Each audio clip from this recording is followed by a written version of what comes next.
അരുളപ്പൻ ബുക്കിലെ ടെക്സ്റ്റ് ബുക്കിലെ ഫ്രേസസുകൾ കൂട്ടിച്ചേർത്ത് വായിക്കുന്ന ഒരു സ്പീഡാണിത്.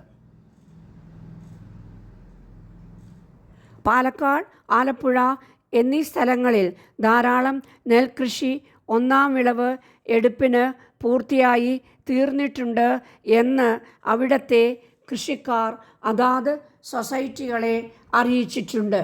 2019-2020 വർഷങ്ങളിൽ കാലാവസ്ഥയിൽ വലിയ മാറ്റം വന്നതിനാൽ ഇന്ത്യയിലെ കർഷകർ എല്ലാം ഭീതിയിൽ ആയിത്തീർന്നു.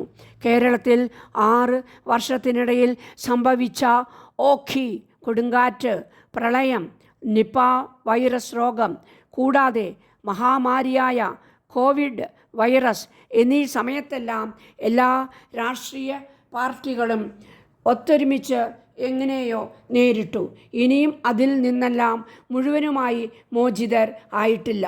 കേരളത്തിൽ എല്ലാ മലയോര പ്രദേശങ്ങളിൽ താമസിക്കുന്ന എല്ലാ ജനങ്ങൾക്കും വീടുകളും കുടിവെള്ളവും നൽകുന്നതിന് കേരള നിയമസഭ ഒരു ബില്ല് പാസാക്കിയിട്ടുണ്ട്. കേരളത്തെ ആശ്രയിച്ച് ജീവിക്കുന്ന അതിഥി തൊഴിലാളികൾക്ക് ആഹാരം, ജോലി, താമസസ്ഥലം അങ്ങനെ എല്ലാം കേരള സർക്കാർ ചെയ്തുകൊണ്ടിരിക്കുന്നു. കേരളത്തിലെ ക്ഷീര വ്യവസായ രംഗം വിഷമഘട്ടത്തിൽ കൂടിയാണ് ഇപ്പോൾ നീങ്ങിക്കൊണ്ടിരിക്കുന്നത്. കാരണമെന്തെന്നാൽ അയൽ സംസ്ഥാനങ്ങൾ കേരളത്തിൽ നിന്നുള്ള പാൽ സ്വീകരിക്കുവാൻ തയ്യാറാകുന്നില്ല. കേരളത്തിൻ്റെ അടുത്ത വികസന പദ്ധതിയിൽ വേസ്റ്റ് നിർമൂലനം ചെയ്യുന്ന തൊഴിലാളികൾക്ക് കൂടുതൽ വരുമാനം വർദ്ധിപ്പിക്കുന്നതാണ് എന്ന് നഗരാസൂത്രണ കമ്മീഷനോട് പൊതുജനാരോഗ്യമന്ത്രി പറഞ്ഞിട്ടുണ്ട്. മത്സ്യ തൊഴിലാളികളുടെയും ചെറുകിട കർഷകരുടെയും അവർക്ക് അടച്ചു തീർക്കാൻ സാധിക്കാത്ത ബാങ്ക് വായ്പകൾ റവന്യൂ ബോർഡിനോട് എഴുതിത്തള്ളാൻ മുഖ്യമന്ത്രി ആവശ്യപ്പെട്ടു. നോർത്തേൺ റെയിൽവേ കമ്പനിയിൽ മിനിസ്ട്രി മെമ്പർമാർ, എക്സിക്യൂട്ടീവ് ഓഡിറ്റർമാർ, കമ്മീഷണർ എല്ലാവരും ചേർന്ന് ഇൻസ്പെക്ഷൻ നടത്തുവാൻ പോകുന്നു എന്ന് കേന്ദ്ര സർക്കാരിൻ്റെ ഒരറിയിപ്പ് വന്നു. പ്രധാനമന്ത്രിയുടെ നയപ്രഖ്യാപന പ്രസംഗത്തിൽ പട്ടികജാതി പട്ടികവർഗക്കാർക്ക് ഭവന വായ്പയ്ക്കും അവരുടെ വർഗക്കാർക്ക് കുട്ടികൾക്കുള്ള വിദ്യാഭ്യാസത്തിനും ഇളവ് പ്രഖ്യാപിച്ചിട്ടുണ്ട്. സാങ്കേതിക വിദ്യാഭ്യാസ വകുപ്പിൽ മലയാളം ഷോർട്ട് ഹാൻഡ് ഇൻസ്ട്രക്ടർമാരായി നിയമിക്കുന്നതിന് അപേക്ഷ ക്ഷണിച്ചു. ഇതുമൂലം മലയാളം ഷോർട്ട് ഹാൻഡ് പാസ്സായവർക്ക് അപേക്ഷ നൽകാൻ സാധിക്കുന്നതാണ്. സ്വയം തൊഴിൽ ചെയ്യുന്നവർക്ക് കേരള സർക്കാർ ധനസഹായം ചെയ്യുന്നതാണ്. അങ്ങനെ ഒരു പരിധിവരെ തൊഴിൽ ഇല്ലായ്മ പരിഹരിക്കാൻ സാധിക്കും. Malayalam short hand Kerala public service കമ്മീഷൻ്റെ ചില തസ്തികകൾക്ക് വളരെ അത്യാവശ്യമാണ്. എല്ലാ സഹകരണ മില്ലുകളിലും സാധാരണയായി മെമ്പർമാർ തിരഞ്ഞെടുക്കപ്പെടുന്ന ബോർഡാണ് ഭരണകാര്യങ്ങൾ നിർവഹിക്കുന്നത്. കേരളത്തിൽ ധാരാളം വർഷമായി താമസിക്കുന്ന പാവപ്പെട്ട കുടികിടപ്പുകാർക്ക് പണം നൽകുകയല്ല വേണ്ടത്, 2 സെൻറ്റ് ഭൂമിയെങ്കിലും പട്ടയം കൊടുത്ത് പതിച്ചു നൽകുകയാണ് വേണ്ടത് എന്ന് ചില രാഷ്ട്രീയ പാർട്ടികൾ അഭിപ്രായപ്പെട്ടു. ഭവനങ്ങൾ നിർമ്മിക്കുമ്പോൾ ചിലവ് മാക്സിമം കുറച്ച് എന്നാൽ അത്യാവശ്യ സൗകര്യങ്ങൾ ഉണ്ടാവുകയും വേണം. എല്ലാ ഗ്രാമപഞ്ചായത്തുകളും ചേർന്ന് ആലോചിച്ച് വേണം ഭവന പദ്ധതി തുടങ്ങാൻ. ഭവന നിർമ്മാണത്തിൻ്റെ കാര്യത്തിൽ വളരെ കുറഞ്ഞ വരുമാനം ഉള്ള എല്ലാ വിഭാഗത്തിൽപ്പെട്ട ആളുകളുടെയും നിർമ്മാണം ഏറ്റെടുക്കണം.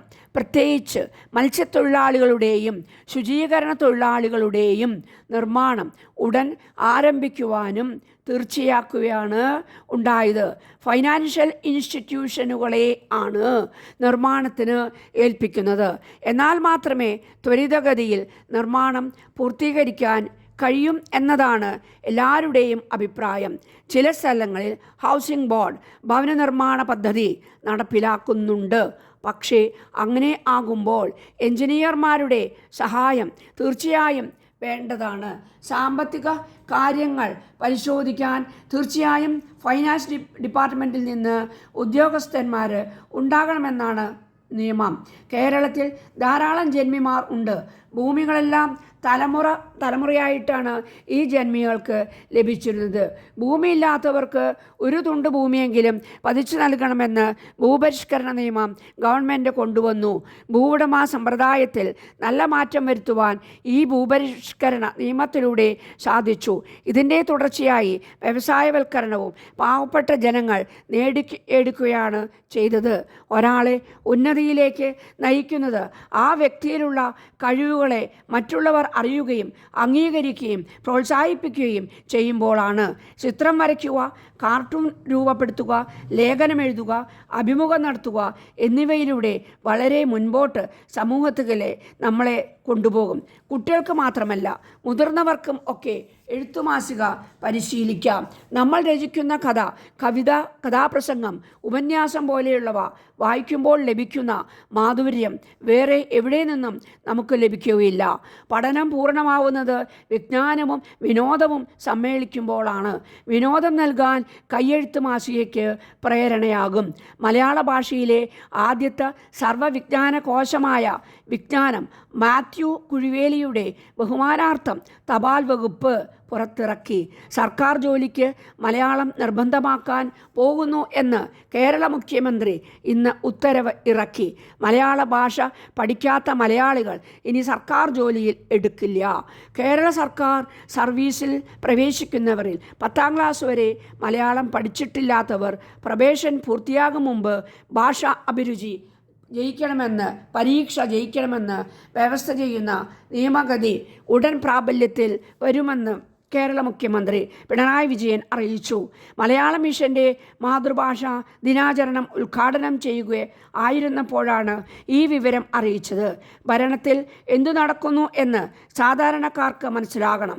നിയമപരമായി ഇംഗ്ലീഷോ മറ്റോ ഭാഷകളോ ഉപയോഗിക്കേണ്ട സാഹചര്യങ്ങളിൽ ഒഴികെ ഭരണഭാഷ മലയാളം ആയിരിക്കണം.